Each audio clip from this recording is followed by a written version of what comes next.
Bonjour à toutes, bonjour à tous et bienvenue sur ma chaîne YouTube Libère-toi.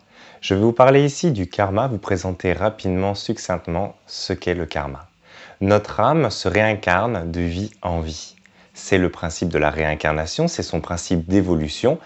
Petit à petit, elle va grandir en cumulant des vies, des expériences. Toutes ces expériences qu'elle vit, elle va les ramener avec elle d'incarnation en incarnation.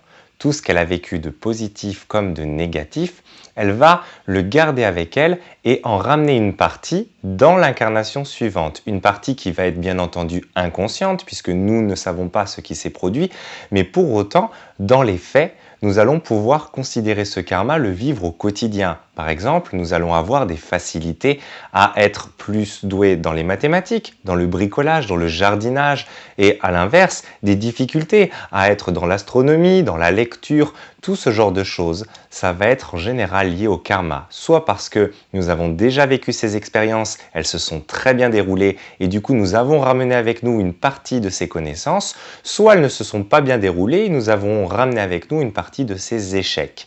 Alors attention à ne pas tout mettre sur le dos du karma. Si par exemple vous n'êtes pas doué en mathématiques, ça ne veut pas dire que vous avez vécu des situations qui vous ont créé un blocage. Ça peut être simplement la première fois que vous expérimentez les mathématiques de cette manière.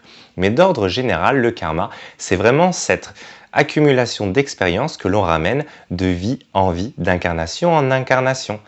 Mais il y a plus que les expériences que nous ramenons, il y a aussi les dettes. Les dettes karmiques, c'est tout ce que nous avons commencé et que nous n'avons pas terminé. Par exemple, nous avons créé de la douleur chez quelqu'un, nous l'avons blessé. Eh bien, nous avons créé une dette karmique. Puisque cette personne nous en veut encore, il y a un lien qui s'est créé et ce lien, eh bien, nous le gardons. Si nous ne le réglons pas dans cette vie, nous le gardons et nous le ramenons dans l'autre vie.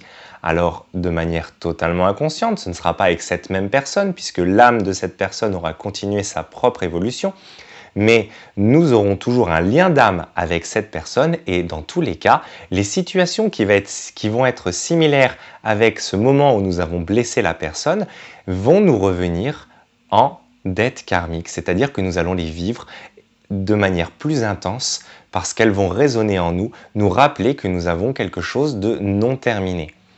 Voilà, j'espère que cette vidéo vous a éclairé sur ce qu'est le karma en tant que tel. Je vous laisse partager vos questions, vos retours en commentaire et je vous dis à très bientôt dans une prochaine vidéo.